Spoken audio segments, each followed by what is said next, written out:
Tahir müəllim, xoş gördük sizi. Xoş görüşürük. Tahir müəllimi xeyli vaxtdır görüşmürük. Müəyyən sizlə söhbətimiz həmişə çox yaxşı uğurlu alınır. Hesab edirəm ki, bugünkü söhbətimiz də çox uğurlu olacaq və qeyd etdiyimiz İrandan danışacağıq bugün. İran da bildiyimiz kimi çox gərgin vəziyyətdir, çox matəm elan olunub, 3 günlük İranda matəm elan olunub, 500-dən artıq insan həyatını itirib. Bəli, bir çaxnaşmalar, bir gərginliklər hər halda yaxşı heç nə vəd etmir. O yaxın qonşuluqda, üstəlik də bizim orada 40 milyona yaxın soydaşımız yaşayır. Bax, İranda hadisələr hansı istiqamətə davam edə bilər və çox maraqlıdır ki, bu dəqiqələrdə mən baxdım sosial şəbəkələrdə, sosial mediada Donald Trump yaxın saatlarda hətta müharibə başlaya bilər. Bax, belə kimi ifadələr də eşidilir. Bax, başlayacaqmı o müharibə? Yəni vəziyyət hansı istiqamətdə inkişaf eləyə bilər? Onsuz da gərgin olan vəziyyət. Siyasətçi üçün ən ağır məsələ proqnoz verməkdir. Ona görə çətin olsa da, amma siz gözəl dediniz, o İranda baş verən hadisələr bizə çox dəxli olan bir məsələlərdir. Bəli. Birincisi ona görə ki, biz ortaq vətənimizdir, ayrı-ayrı dövlətlər də olsa, Cənubi Azərbaycan və s.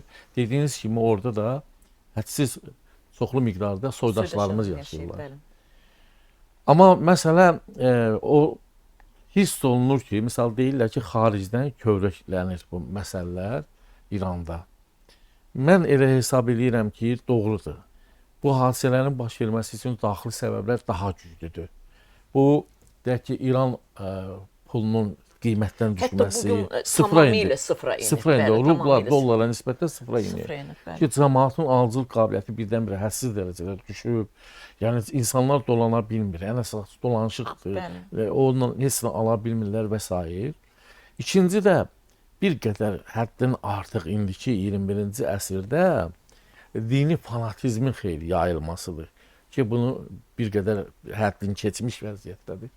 Amma ki, təbii ki, Amerika Birləşmiş Ştatları, İsrail və digərləri İranda rejimi dəyişmək istəyirlər, bunun üçün bəhanə gətirirlər. İnsan hüquqlarının pozulması, nüvə silahına sahib olmaq istəyi və s. Bəhanə tapmaq çoxdur. Amma bir şey düşünmürlər ki, İran 2500 illik dövlətçilik ənənəsi olan bir dövlətdir. Və ən əsası son 1000 ildə orada türklər, biz Azərbaycan türkləri rəhbərlik eləmişik. Hakimiyyətdə olublar. Təbiidir ki, bax, indi görürsünüzmü ki, bu proseslərdə bəzən deyirlər ki, Cənubi Azərbaycan müstəqil olsun, ayrılsın, bizimlə birləşsin. Amma daha çoxluq deyir ki, İran əslində Türkistandır.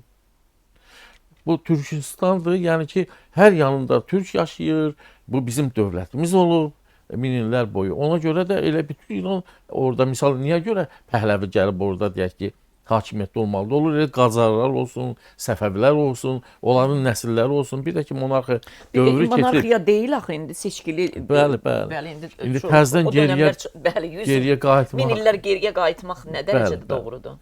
Ona görə Bətullah xanım, burada vəziyyət olur ki, yəni ki, bax, o xaricdən deyilənlər də, o qızışdırıcı ifadələrə bir diqqət edək. Misal üçün deyirlər ki, Rusiya təyyarələri gəlib gedib Xamneyi qaçmaq istəyir. O vaxt mən bunu mətbuatda da bildirdim. Ay balam, 5 milyarda yaxın Rusiya ilə İran arasında hərbi müqavilə bağlanır.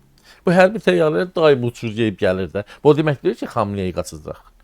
Demirəm, bəlkə möcüzə baş verir, qaçacaq, amma onun yaşı xeyli böyükdür, heç qaçmaq fikri yoxdur, imkan da verməzlər. Orada bir ideoloji sistem var, o oyla düz gəlmir axı. Sən Venezuela'la müqayisə eləyirsən, Venezuela'da əvvələ Trump, sən deyən kimi olmadı, getdin, götürdün, gəldin.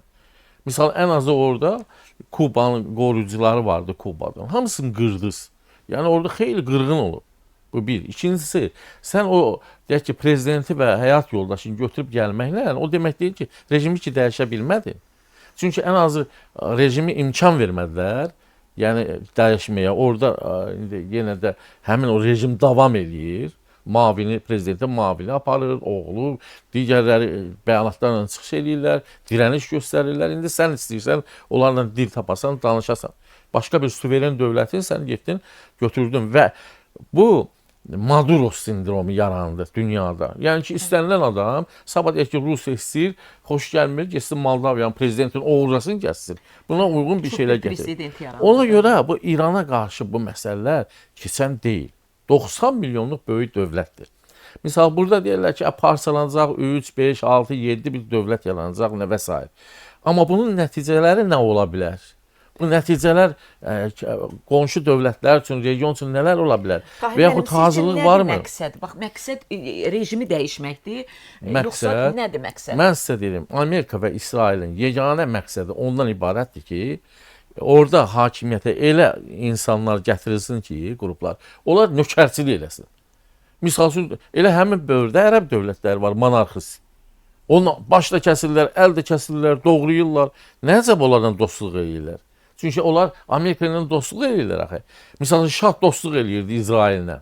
İndi də o şahın oğlu indi gedir bir yerdə İsrail onlarla şəkil çəkir, Rıza Pəhləvi və s. ki, göstərir ki, görürsünüz, mən sizdənəm, sizə sadiq olaram və s. Yəni belə bir rejim dəyişsin.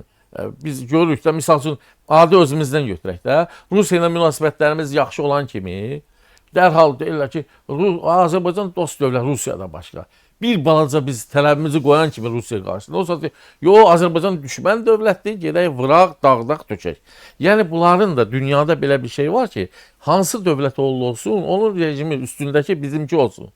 O vaxtı deyərdi ki, Amerika Samosa deyir, pis adamdır, amma köpək oğludur, amma öz köpək oğlumuzdur. Belə bir, mən bir dəhşib deyim. Bunların niyyəti odur ancaq. Yoxsa bunları xalqa qayğısına qalsınlar, eləsinlər. Hansı qayğıdan danışdılar?